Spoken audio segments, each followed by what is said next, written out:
There are moments in your life that arrive disguised as something ordinary.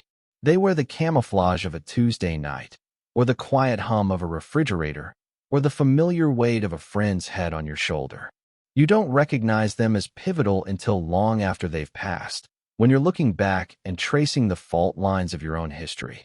For me, one of those moments was a Tuesday, under the dim, honey-colored light of a floor lamp, with the scent of old books and brewing tea hanging in the air. Julian was asleep, his breathing a soft, rhythmic current against the side of my neck, and I was performing the careful, silent calculus of a man trying not to hope. It was a ritual we had fallen into, a fragile architecture of unspoken need, and I was its terrified, devoted custodian. His body, usually a kinetic storm of restless energy, was finally still, surrendered to the gravity of exhaustion, and I allowed myself to imagine, to the safety of my presence. I was his harbor, the quiet water where his ship could drop anchor after a long and battering voyage. And the terrifying, beautiful, heartbreaking truth was that I would have let him stay moored there forever, even if it meant my own waters were never sailed again. I was just so grateful for the simple, profound fact of his proximity, a warmth that seeped past all the walls I had so carefully built around my own heart.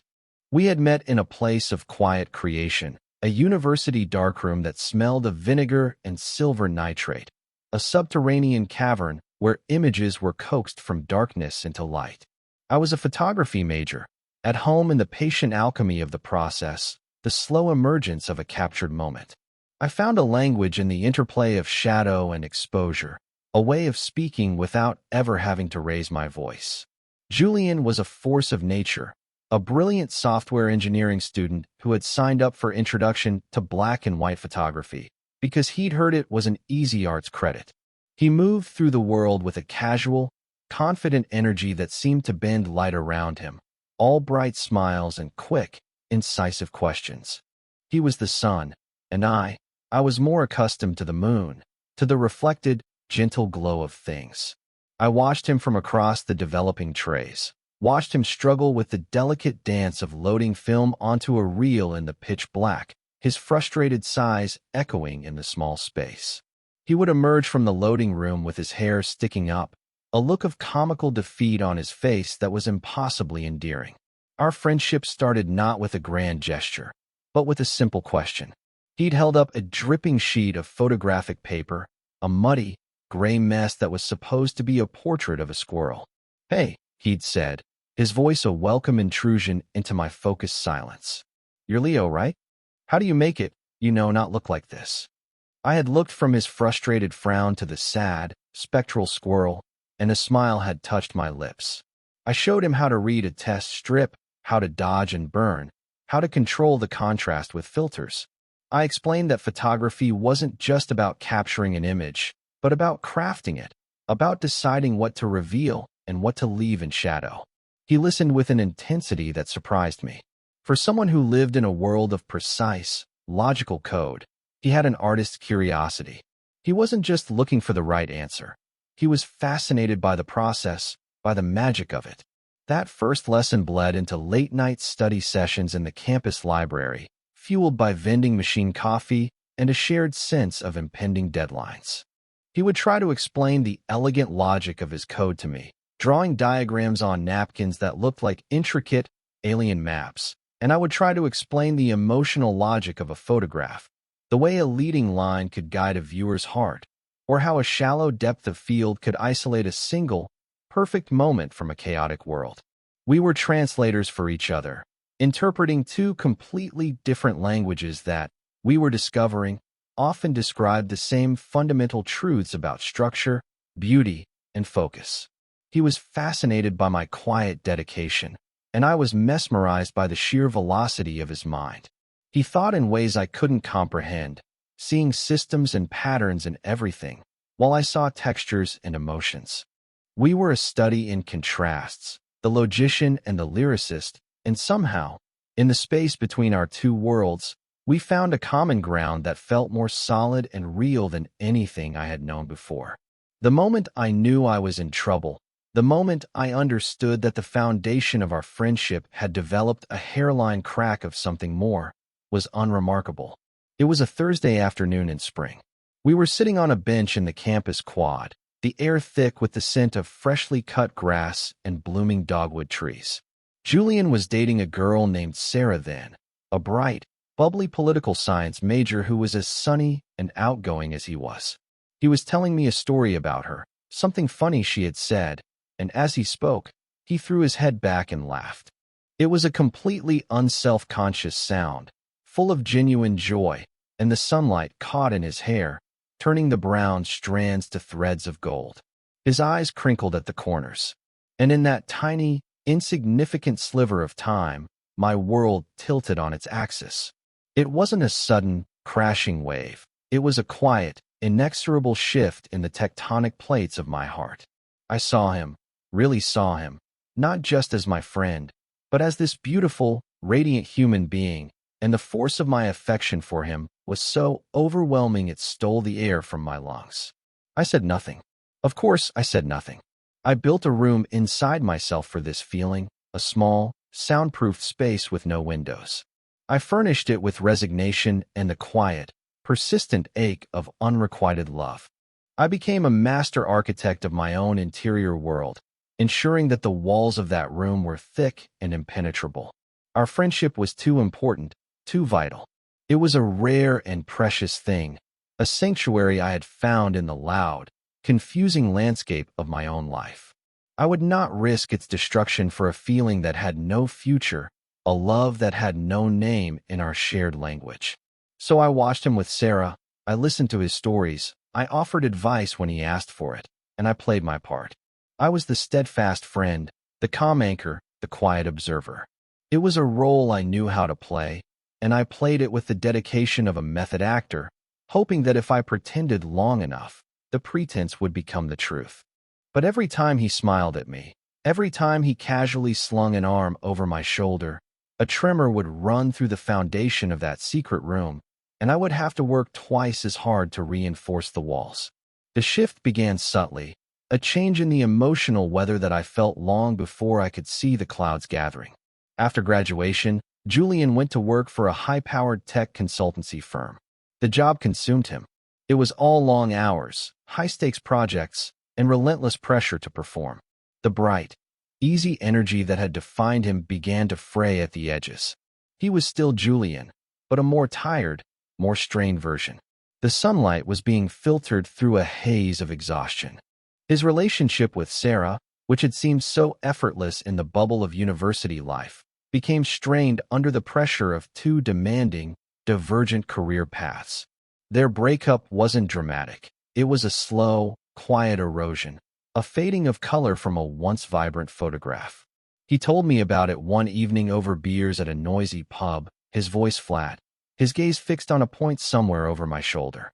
He spoke of it with the detached analysis of an engineer examining a system failure, but I could see the deep, unmoored loneliness in his eyes. He had lost his primary emotional anchor, and he was adrift in the turbulent waters of a life that demanded more from him than it gave back. And that was when he started showing up at my door. My apartment, a small, quiet space filled with books and photographs and the organized chaos of my freelance work, became his refuge.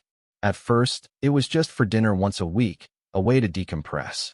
He'd arrive, shed his corporate armor, the tie loosened, the jacket slung over a chair, and sink into my worn-out armchair with a sigh that seemed to carry the weight of his entire week. He didn't want to go out. He didn't want to talk about work. He just wanted to be. He wanted the quiet. He wanted the low-stakes comfort of my presence. I would make pasta or order takeout, and we would eat in comfortable silence or talk about movies, about books, about anything other than the relentless grind that was wearing him down. I saw my role clearly. I was the keeper of the quiet place, the one person who didn't demand anything from him, who didn't need him to be on. I was simply there, a constant, steady point in his increasingly chaotic orbit. And I was content with that. It was enough. It had to be. The ritual began on a Friday night in November. A cold, persistent rain was lashing against the windows, and the city outside was a watercolor blur of streetlights. Julian had come straight from his office, looking more depleted than I had ever seen him.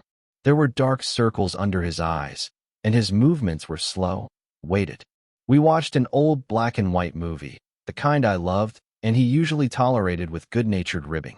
But that night, he was quiet, his attention drifting. Halfway through the film, I felt a gentle weight settle against my shoulder. I froze. I turned my head slowly, my heart a frantic drum against my ribs. He had fallen asleep, his face relaxed and unguarded in the flickering light of the television. His head was nestled in the curve of my shoulder and neck, and his arm was draped loosely across his chest, his hand resting just inches from my own. I sat there for what felt like an eternity, rigid and breathless, every nerve ending firing with a hyper-awareness of his presence. I could feel the warmth of his skin through the thin fabric of his shirt. I could smell the faint, clean scent of his shampoo, mixed with the smell of rain in his hair. I could feel the soft puff of his breath against my collarbone. It was an intimacy so profound, so terrifyingly simple, that it threatened to undo me completely. This was a boundary we had never crossed. We were friends, close friends, but our affection had always been expressed in backpats and quick, casual hugs. This was different. This was an act of unconscious, absolute trust. He had, in his exhaustion, sought out comfort and found it in me.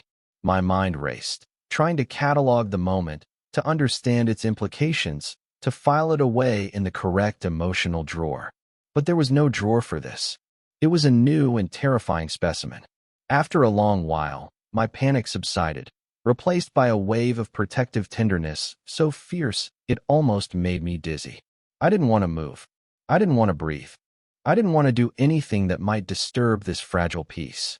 I reached for the Afghan draped over the back of the couch, and, with painstaking slowness, I gently covered him with it. Then I sat there in the dark, the movie long since over, and I just watched him breathe, the custodian of his rest. That night became the blueprint. It happened again the following week, and then the week after that. It became our unspoken routine. Friday nights were for takeout, a movie, and Julian falling asleep on my couch, often leaning against me. I learned the specific weight of his slumber, the way his breathing would deepen after the first 10 minutes, the slight twitch of his fingers as he dreamed. I learned to anticipate the moment his head would begin to nod, the moment his body would finally surrender. My apartment transformed from a simple living space into a sanctuary, a decompression chamber from the pressures of his world. And I transformed from his friend into something more ambiguous, something I didn't have a word for. I was his guardian, his safe harbor, his human pillow. Each time it happened, my internal monologue was a raging debate. One side, the pragmatist, argued that it meant nothing. He was just tired. It was a purely functional act, a man seeking the nearest soft surface. The other side, the hopeful, terrified romantic, saw it as a subconscious confession, an admission of a need for a closeness that went beyond friendship. I was a photographer, trained to find meaning in the smallest details, and I was analyzing this recurring composition for every possible interpretation, enlarging the grain until the image dissolved into pure emotion. The ritual escalated on a particularly cold night in January. A blizzard had descended on the city, burying everything in a thick blanket of white and silence. Julian had managed to make it to my place before the roads became impassable, and it was clear he wouldn't be going home. We had established a protocol for these situations. He would take the guest room. But that night, after he'd fallen asleep in his usual spot on the couch, I couldn't bring myself to wake him. He looked so peaceful, so deeply at rest. I let him sleep for a few hours, but eventually, I knew he'd wake up with a stiff neck. I gently shook his shoulder. "Julian," I whispered. He stirred, his eyes fluttering open, clouded with sleep. "Hey," he mumbled, his voice thick. "What time is it?" "Late," I said softly. "You should probably move to the bed. You'll be more comfortable." He looked from me to the guest room door, then back at me. A deep weariness was etched into his features. "Too much effort," he murmured, and then he did something that stopped my heart. He shifted, pulling his legs up onto the couch and turning to face the back cushions, effectively making more space. He patted the empty spot beside him. "Just crash here," he said, his voice already drifting back toward sleep. My mind went completely blank. The air crackled with a silent, deafening static. He wanted me to sleep next to him, on the couch. It was a suggestion born of pure, unthinking exhaustion on his part, but for me, it was a monumental proposition.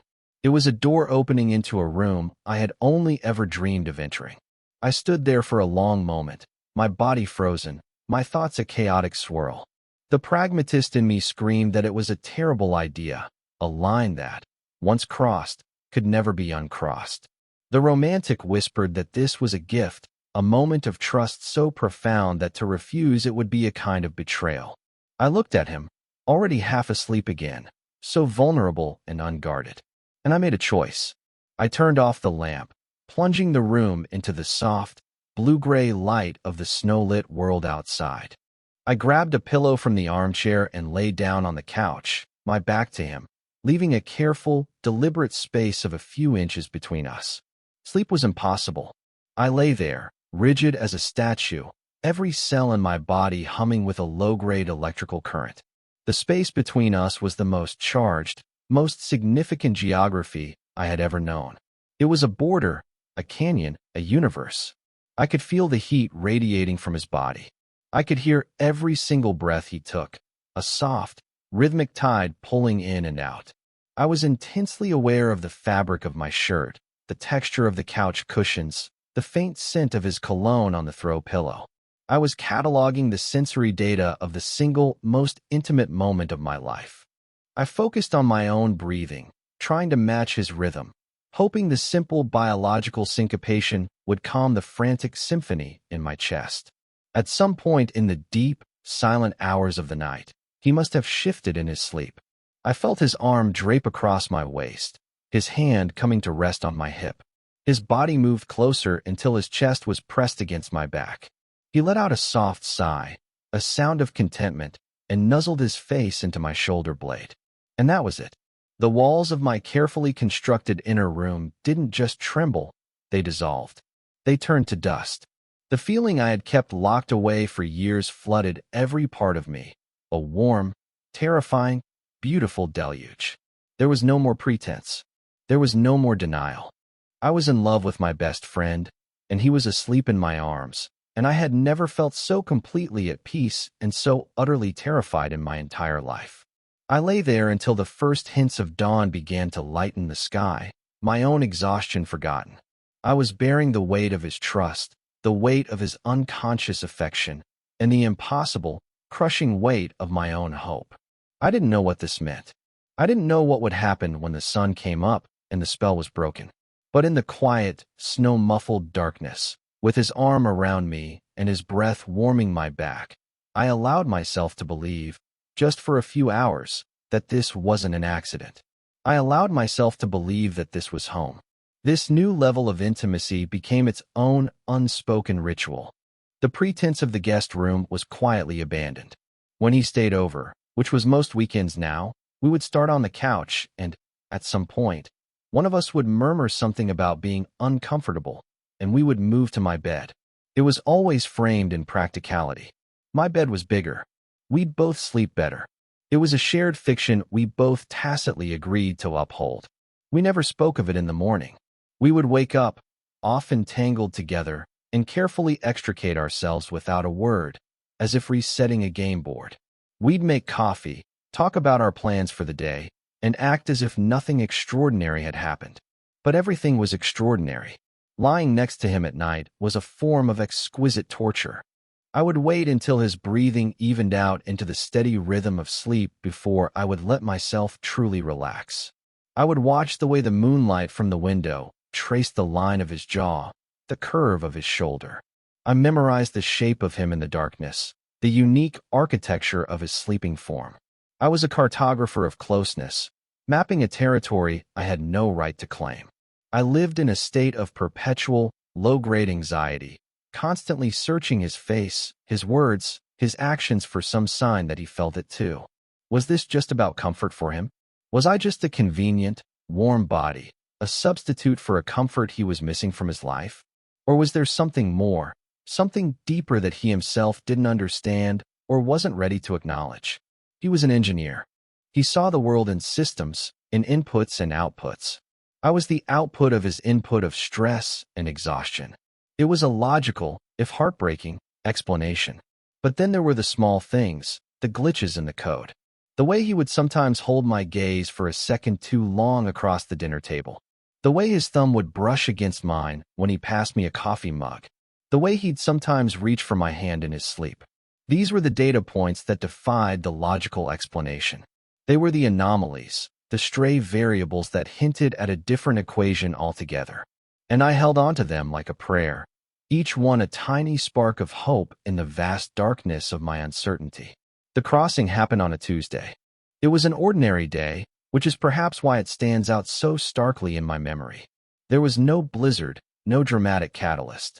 It was just a Tuesday in April, the kind of day that holds the promise of spring but still carries a lingering chill. Julian had a terrible day at work.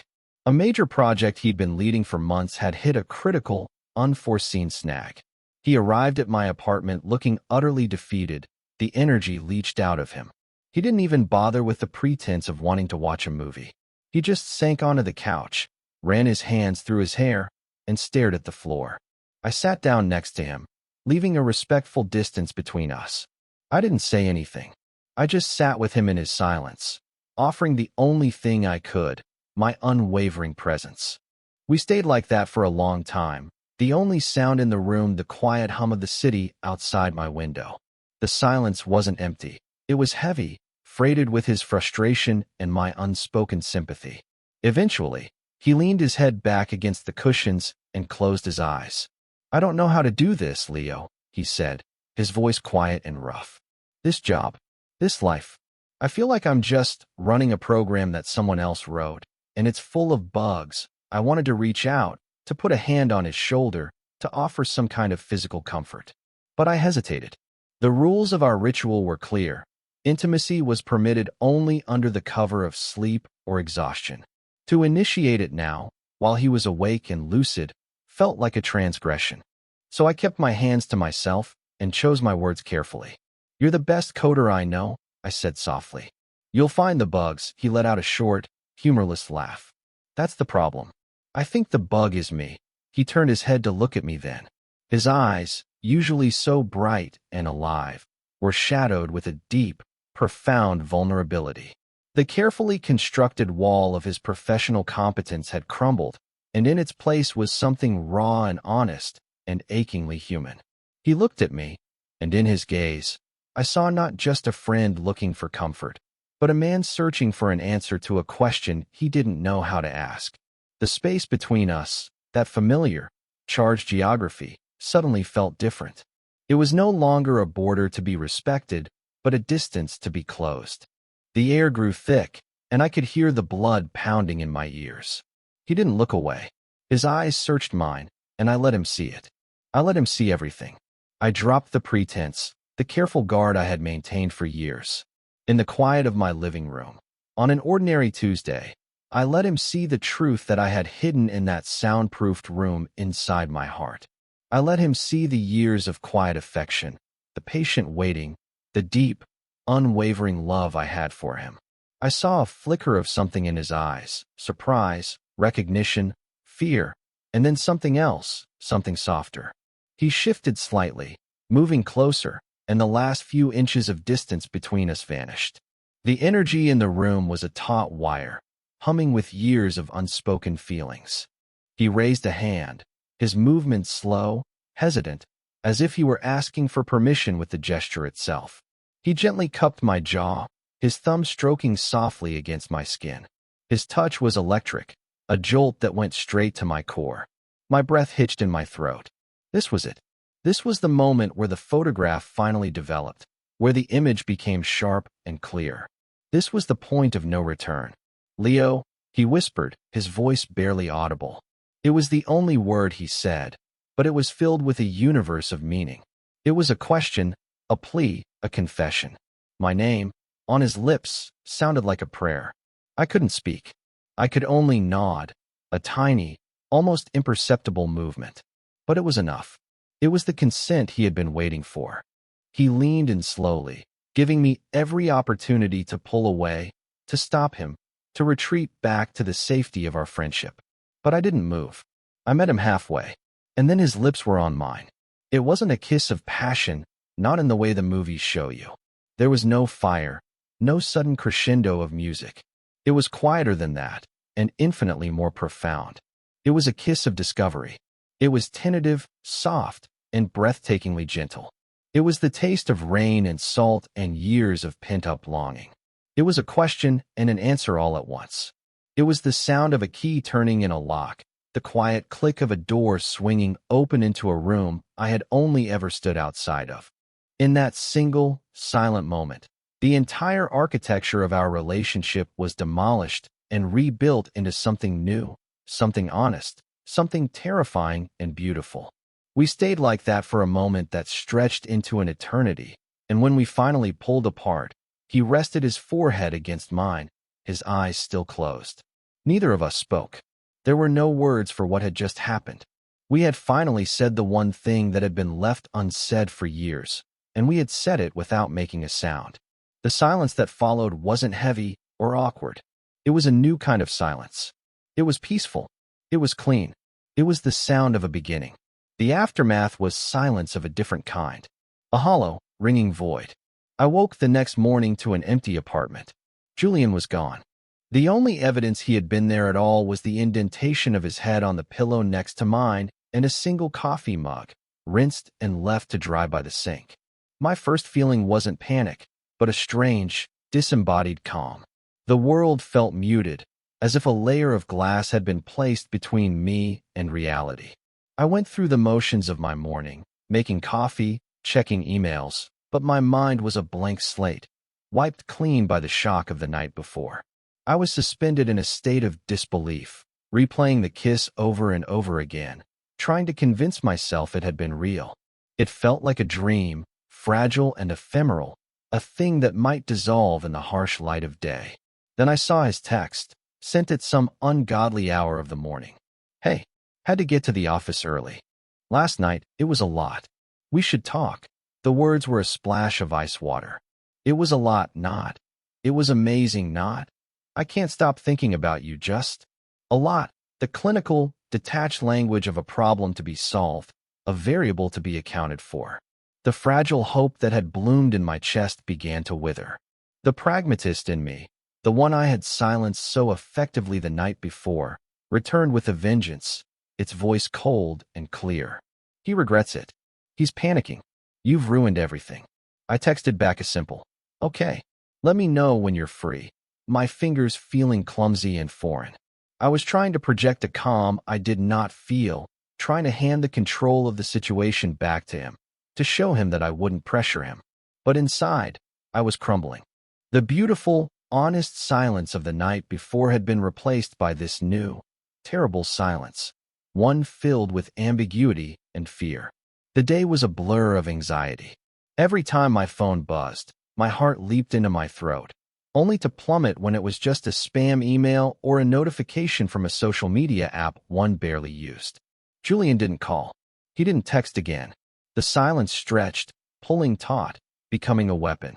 With every passing hour, my interpretation of the kiss grew darker. I had been a port in a storm, a moment of weakness, a convenient release valve for a pressure he couldn't handle. I had mistaken a desperate act of comfort for a genuine act of affection.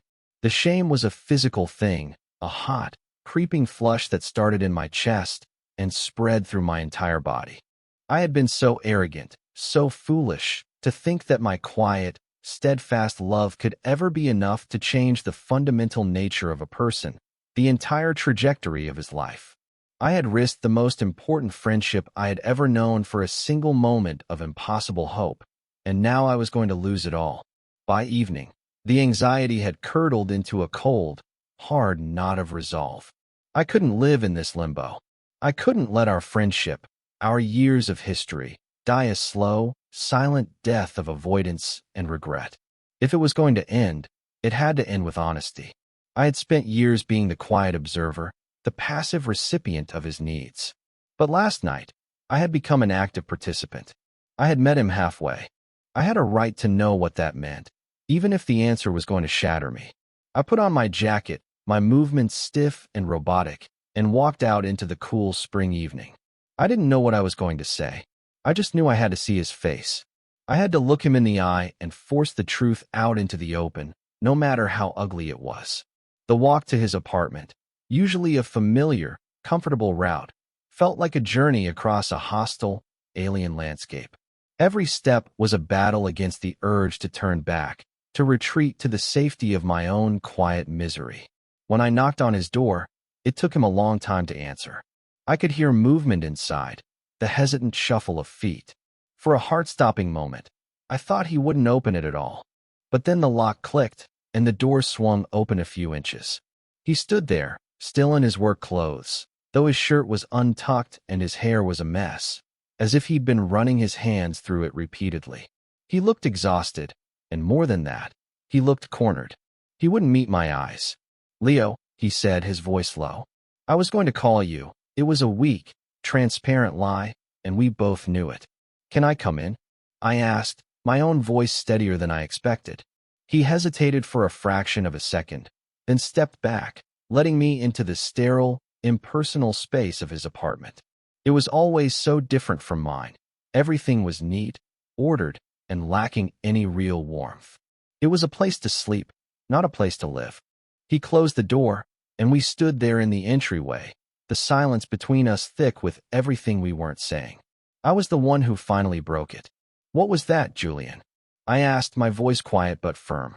Last night, he finally looked at me, and his eyes were filled with a chaotic mix of fear, confusion, and a deep, gut-wrenching sadness. "I don't know," he whispered, and the honesty of those 3 words was more painful than any lie. "Leo, I am so sorry. I never should have. I was so stressed, and you were there, and I crossed a line. I messed everything up." His words were a confirmation of my worst fears. I was a mistake, a stress response, a line that had been crossed. The pain was a sharp, physical blow, and I had to fight to keep my composure. "So that's all it was," I said, my voice trembling slightly despite my best efforts. "You were having a bad day, and I was convenient?" "No, it's not like that," he said, his voice rising with a desperate edge. He started pacing the small living room, a caged animal. "It's not simple. When I'm with you, everything is quiet. The noise in my head just stops. For years, you've been the only thing that makes sense in my life. You're my best friend. You're the most important person to me. Then why did you run away?" I demanded, the hurt finally cracking through my control. "Why did you leave me this morning with a clinical, corporate text message and then ignore me all day? Friends don't do that, Julian. And people who have just shared something real, they don't do that either." He stopped pacing and faced me, his expression tortured.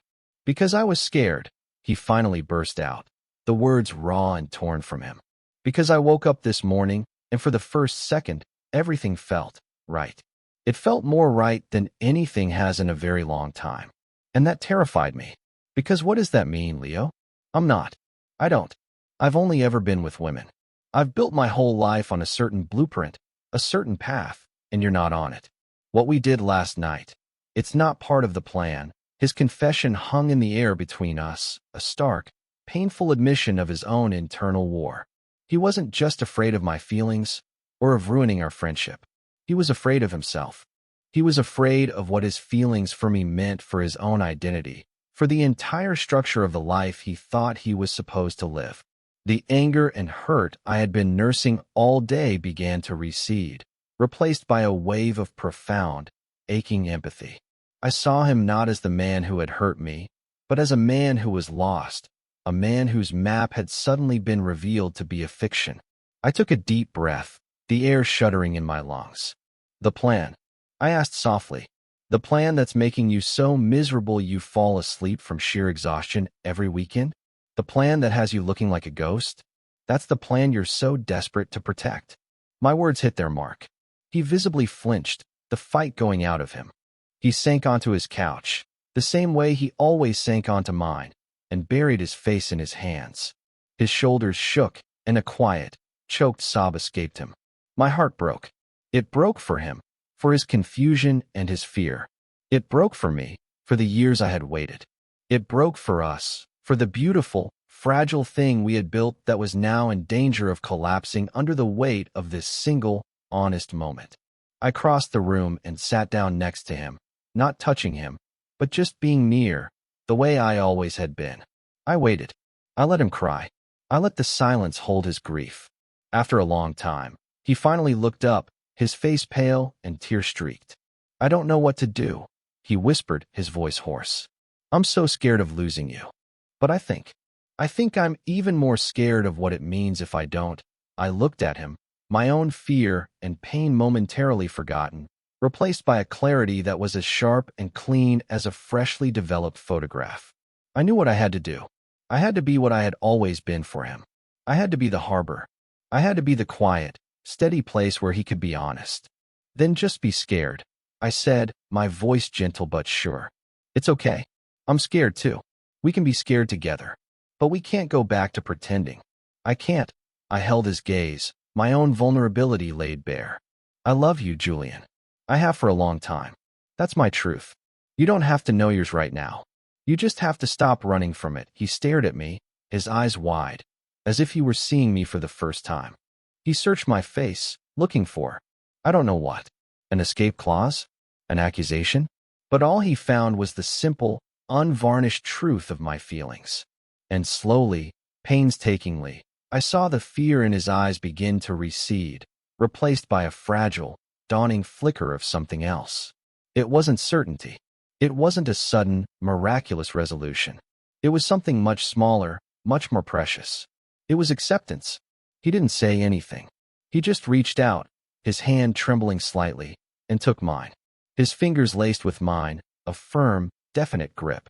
It wasn't the accidental brush of a hand or the unconscious touch of a sleeping man. It was a choice, a conscious, deliberate connection.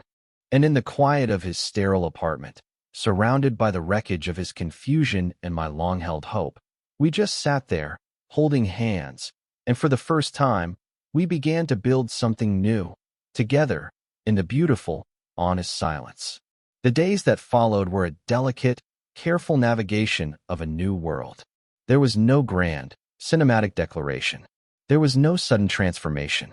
Instead, our relationship was rebuilt slowly, conversation by quiet conversation, gesture by tentative gesture.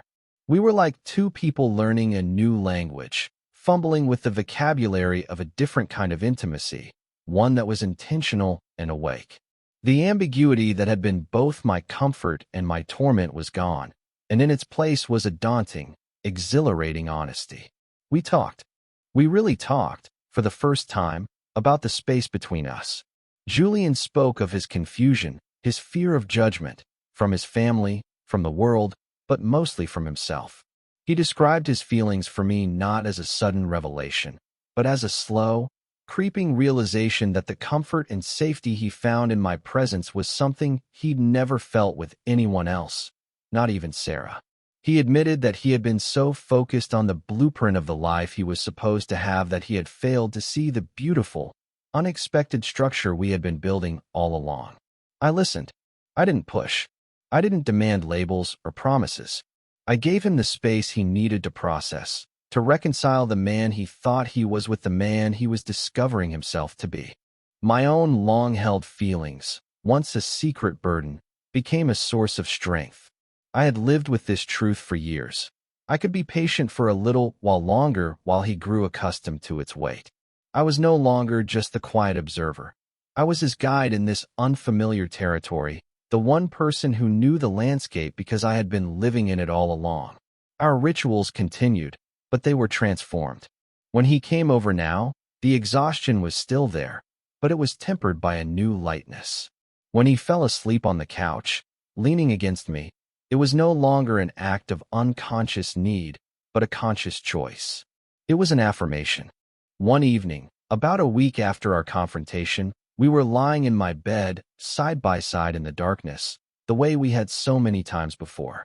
But this time, we were both awake, and we were talking, our voices low whispers in the quiet room. He had been telling me about a difficult conversation he'd had with his sister, the first person he had told about us. He fell silent for a long time, and I could feel the tension in him, the lingering fear. Then, he rolled onto his side to face me. In the dim light filtering through the window, I could just make out the serious, searching look on his face. "Leo," he said, his voice soft. "When I'm here with you, it's the only time I feel like I can actually breathe. Like the air is cleaner." He reached out and tucked a stray piece of hair behind my ear, his fingers warm against my skin. "I don't have all the answers. I still feel like I'm standing at the edge of something huge and unknown. But I know one thing." He paused, and his eyes held mine. "I know I don't want to be at that edge without you." The words were simple, unadorned, but they were the most beautiful thing I had ever heard. They were not a declaration of love in the traditional sense, but something far more meaningful. They were a declaration of partnership, a promise of shared vulnerability. I felt a profound sense of peace settle over me, a quiet, deep-seated calm that smoothed out all the frayed edges of my anxiety. I didn't need grand pronouncements. I didn't need him to have it all figured out. All I needed was this: his honesty, his presence, his choice to stay. I lifted my hand and covered his where it rested on my cheek. "Good," I whispered, my voice thick with emotion. "Because I'm not going anywhere." He smiled, a real, genuine smile that reached his eyes and crinkled the corners, the same smile that had first stolen my heart all those years ago on a sunny campus quad. He leaned in and kissed me, and this time, there was no hesitation, no uncertainty. It was a kiss of quiet confidence, of a truth finally, fully acknowledged. It was a kiss that felt like coming home. We began to build our new normal, one ordinary day at a time. It was a life made up of small, gentle moments of domestic intimacy. Making coffee for him in the morning, the way he liked it, with too much sugar. The comfortable silence of us reading in the same room, my photography book and his technical manual. The way he started leaving a toothbrush in my bathroom, and then a shirt in my closet, his life slowly, organically seeping into the spaces of mine.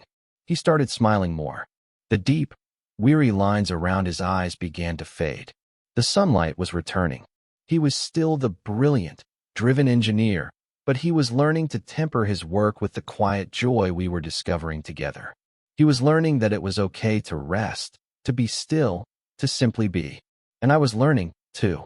I was learning to lower my guard, to trust in the reality of this happiness, to step out from the shadows of my observation deck and live in the light of our shared life.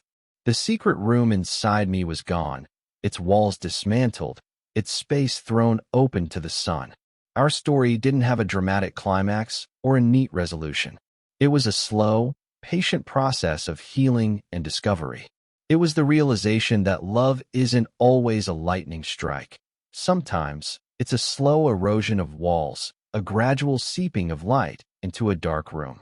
It's the quiet, steadfast presence of someone who sees you, truly sees you, and chooses to stay. It's finding a harbor in a storm, and then realizing that the harbor was home all along. There are moments in your life that arrive disguised as something ordinary, and you don't know their true weight until much later. Looking back, I see them now, a string of quiet, luminous pearls, a shared laugh over a bad photograph, the weight of a sleeping head on my shoulder, a hesitant hand reaching for mine in the dark. Each one was a step on the path that led us here, to this quiet, beautiful place. And as we lay there, in the peaceful dark, his hand in mine, his breathing a steady, familiar rhythm beside me, I knew that we had finally stopped running. We had stopped being afraid. We had begun to heal in the beautiful, honest silence we had learned to create together.